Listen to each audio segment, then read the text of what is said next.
দেখতে ঘাসের মতো হলেও আসলে তা ঘাস না। হে গেস, আসসালামু আলাইকুম। আমি মাকে, আশা করি আপনারা সবাই ভালো আছেন এবং আমি ভালো আছি। আজকে আমি আপনাদের মাঝে নিয়ে এসেছি আরেকটা মজাদার এবং সহজ ইউনিক রেসিপি। চলেন রেসিপিটা আপনারা দেখেন তো এই শাকটা চিনতে পারেন কি না। অনেকে জানি গ্রাম অঞ্চলে যারা থাকে তারা অবশ্যই চিনতে পারবে, যারা শহর অঞ্চলে তারা কিছু কিছু মানুষই চিনতে পারবে, অনেকে আবার চিনতে পারবে না। তবে এই শাকটার নাম হচ্ছে আপনার কলাই বা খেসারির শাক।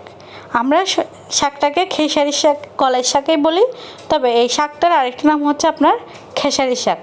তো চলেন দেখে নিন। প্রথমে শাকটাকে ভালো করে বাছিয়ে নেবেন। আর এগুলো বাছার মতো কিছু নেই, আপনি যখন গাছে ধরে তখন একদম কচি কচি আগা যেগুলো থাকে ওই আগাগুলো তুলে নিয়ে ভালোভাবে একদম পরিষ্কার করে ধুয়ে নেবেন। ধুয়ে নিয়ে অনেকক্ষণ পানি ঝরিয়ে নেবেন। পানি ঝরার পরে শাকটাকে একদম কুচি কুচি, একদম যতটুকু সম্ভব আপনি কুচি করতে পারবেন ততটুকু সম্ভব কুচি করে নেবেন।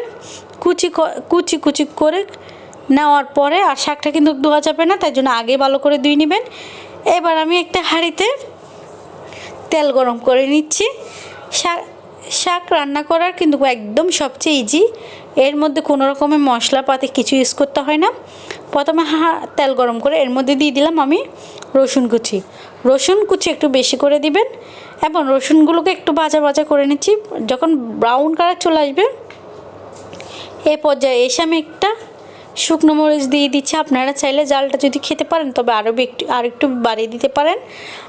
তারপরে দিয়ে দিচ্ছি আপনার যে কুচি করা শাক আছে, শাকগুলো দিয়ে দিলাম।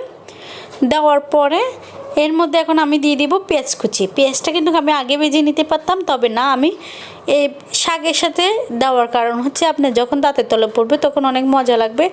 এবং আমি জালের জন্য ইউজ করেছি আপনার কাঁচামরিচ, ও যেটা বললাম শুকনো মরিচ আমি আরও দিতাম, তবে দিচ্ছি না, কারণ বোম্বা মরিচ দিয়ে খেতে কিন্তু অনেক অনেক মজা। বলার সাথে সাথে মুখে একটু লালা চলে এসেছে।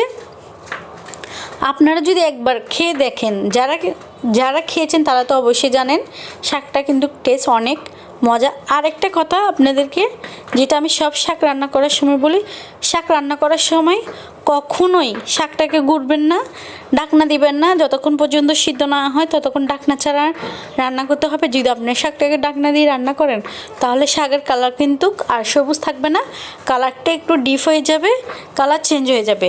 তার জন্য আপনারা ট্রাই করবেন শাক রান্না করার সময় অবশ্যই ঢাকনা ছাড়া। এবার দেখেন একদম শর্টকাট। আর একটা কথা, শাকে লবণ দিবেন যে একদম আপনার শেষ পর্যায়ে এসে, কারণ শাকটা অনেক পরিমাণ বেশি থাকে, তো আন্দাজটা বুঝবেন না, তাই জন্য লবণটা একটু পরে ব্যবহার করবেন।